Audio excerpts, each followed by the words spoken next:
Did Key Collector get it wrong? We're going to get into it. We got to talk about the hottest comic books in the world. And you know we got Gem Mint.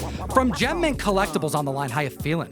I'm doing good, Tom, but I don't know what's going on with Nick over at Key Collector. Do you think he got this list wrong? We're bringing you that weekly analysis of not just record-breaking sales, but high-performing sales. Multiple data points are what land books on our list every single week. Hit the like, slap the subscribe button. Let's get into it, because at the list at number 10, we have the last EC horror book to come out in 1955. Tales from the Crypt, issue number 46. We have a werewolf cover that is not just classic, but it's done by one of the greats, Jack Davis. Not only is this the last EC horror title, but it's also the last Tales from the Crypt issue. And man, this show on HBO always freaked me out as a kid. The Crypt Keeper, I could never get into it. But every single sale this week has been a record-breaking sale. The 1.8 last sold in November for $4.35. It's up 1% with an all-new high of $4.40. The 3.0 last sold for $8.40 in 2021. It's up 19%, hitting the $1,000 marker for the first time in comic history. The 5.0 sold for $12.60 back in 2021.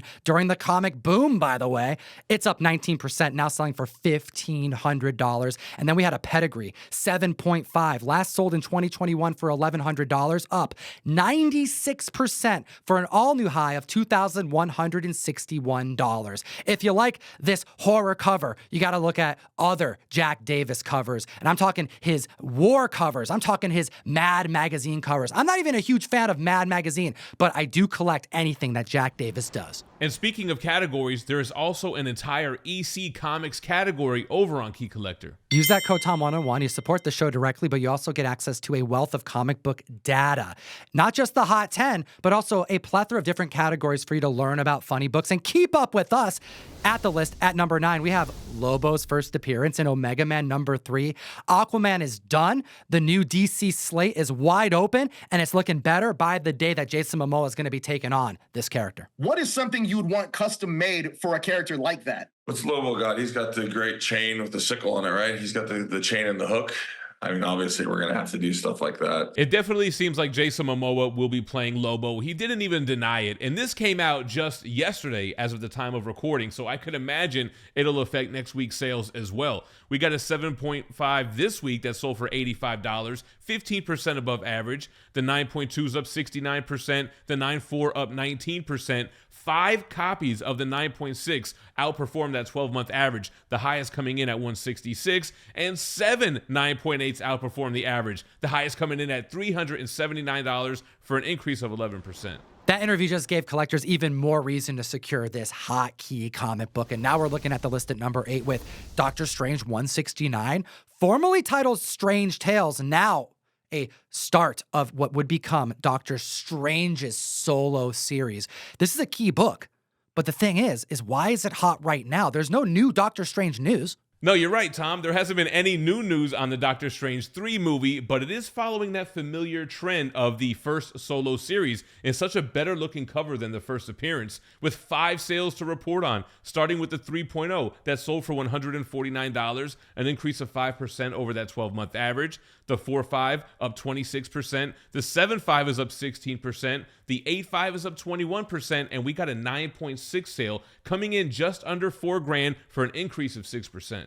The 9.8s, in which there are only 40 copies that exist, hovered around the $13,000 to $14,000 marker since the comic boom. Well, now it's selling around the $10,000 marker. So it makes sense to me that some books, although are down, are too iconic to stay down for too long. Some of these books are hot clearly because they're so affordable, and it's becoming an opportunity to buy, which is why we're seeing so many transactions week over week. Next on the list is number 7. I don't think it has to do with how affordable it is. It probably has to do with football. Yeah, I agree. I don't think collectors are picking this one up because it's more affordable than ever. I think we expect to see a Deadpool 3 trailer during this Super Bowl. It's the only MCU movie coming out this year. We got Iron Fist 14, the first appearance of Sabretooth. The 4.5 is up 7%, 7.5 4%, 8.5 is doing the same, 9.2 up 11%. You can get a 9.6 for $14.86. That's the last sale, and it's up 7%.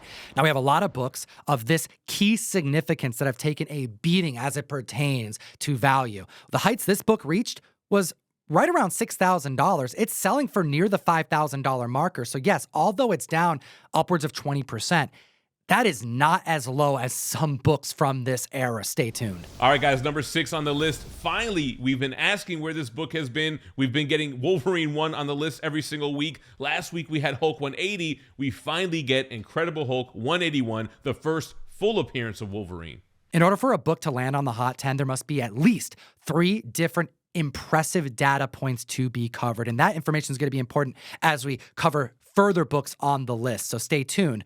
This book not only had 3 data points, it had a 9.8 sale. We have a 5.0 selling for $3,400, up 8%, a 6.0 up 11%, a 9.2 held steady and matched its last sale at $9,399. And then we have a 9.8 selling for $72,000. That's up 4% when you compare it over the recent 12-month average.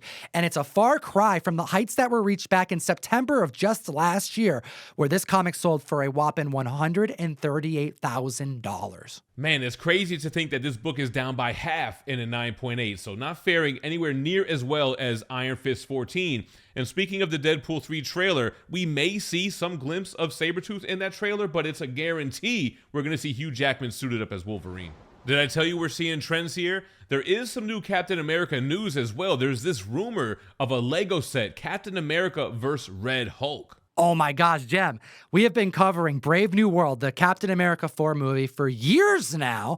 And although it's been pushed till 2025, and we know Harrison Ford is slated to be General Ross, we did not know if he was going to go full Red Hulk. We had our suspicions.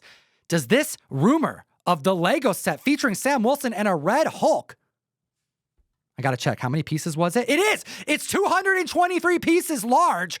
Does this confirm the inevitable? And is that why this book is hot? We'll have to leave that to you guys in the comments below, but we do have a slew of sales. A 3.0 selling for $190, up 17%. The 6.5 up 1%, maintaining that 12-month average. The 7.5 sold for $650, which is 33% above its 12-month.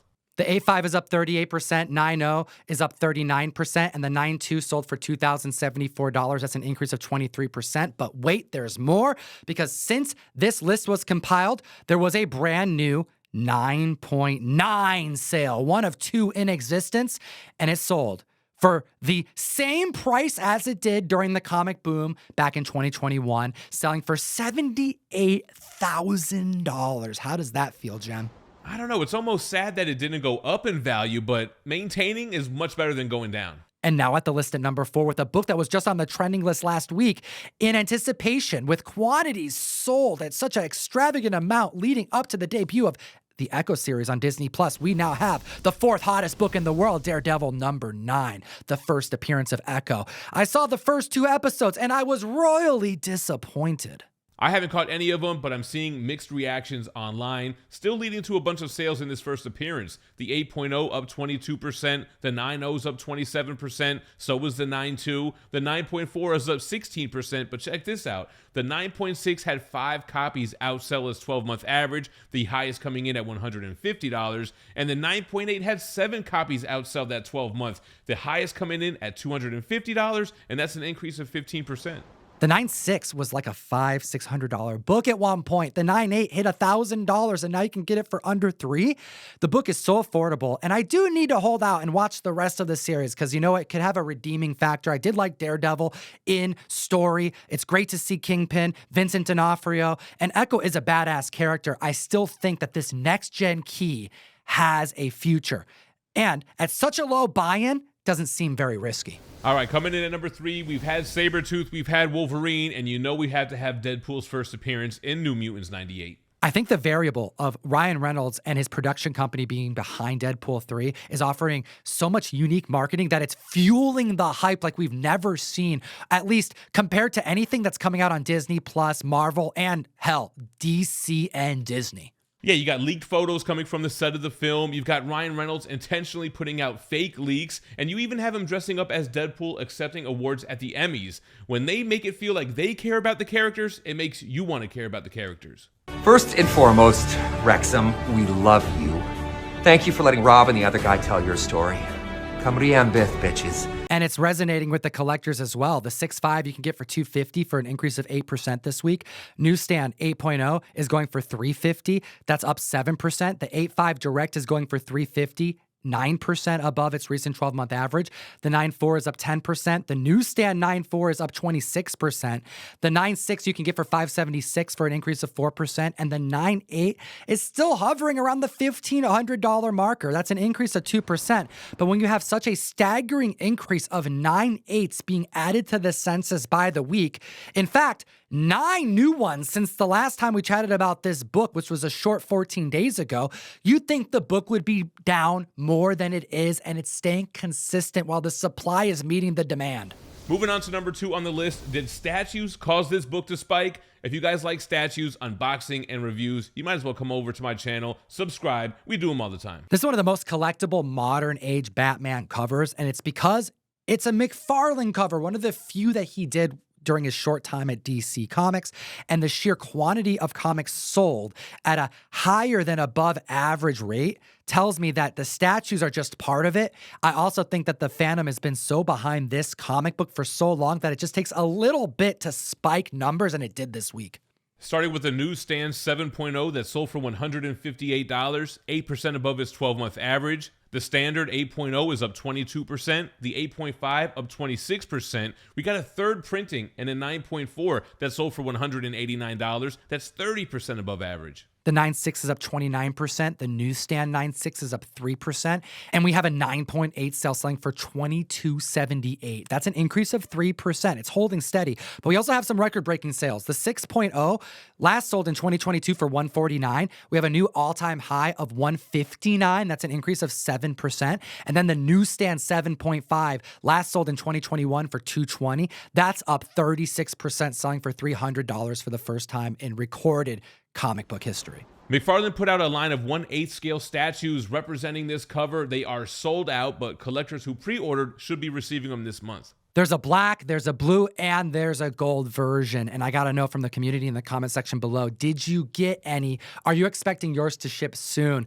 Let us know. And also go to ComicTom101.com to not just sign up for our newsletter, but you'll also enter you to win our giveaways we do on our show. We do a lot of them. And this month, we're giving away an Amazing Spider-Man 300. Also a Todd McFarlane cover, Jem. You see how I tied that all together? I see what you did there. Make sure you go to ComicTom101.com, sign up for the newsletter. That's how winners are drawn for these giveaways. And the #1 hottest book in the world, hit the like and subscribe, is Uncanny X-Men number 130. This is the first appearance of Dazzler, and oh how there were so many other books that could have ranked on the Hot 10. I mean, it even says it here on the Key Collector notes, Jen. Which begs the question, did Key Collector get this list wrong? We could have had the first appearance of Supergirl in Action Comics 242, first appearance of Morbius in ASM 101, even the first Usagi Yojimbo, which had a record-breaker 9.8 sale this week. That's right. Because we focus in on at least 3 data points and the comparison of sales versus the 12-month average, there are some books that have major heat behind them. Now, Usagi Yojimbo clocked in one of the biggest recorded sales that we've seen in an independent book in the last couple years. We have rumors of a new Supergirl being cast for the DCU, and although we believe Morbius is probably not going to hit the screen anytime soon with how much of a flop the movie was, we're still hearing persistent rumors about the character. Does that mean a Sinister Six is in the works? Are you at all specking on any of these characters? Because they are indeed hot, but they didn't land on the Hot 10. But here's why Dazzler landed on the Hot 10. Look at these sales. A newsstand 7.5 selling for $230. 55% above its 12-month average. The newsstand 8.0 selling for $204. That's 34% up. You got the standard 8.5, 22% above average. Then the newsstand 8.5 selling for $215, 20% up. The 9.0 newsstand is up 14%, 9.4 direct up 38%, the 9.6 is up 26%. Jem, every sale we're reporting on is an increase of double digits when you compare it to the recent 12-month average. The newsstand 9.6 sold for $600, and that's 27% over average. There hasn't been anything new on Dazzler and Taylor Swift, although Sideshow did announce a Dazzler premium format statue during their 12 days of Sideshow. Now, I don't watch football, but for what I'm seeing online, you might see Taylor Swift more watching football games than you will during Deadpool 3.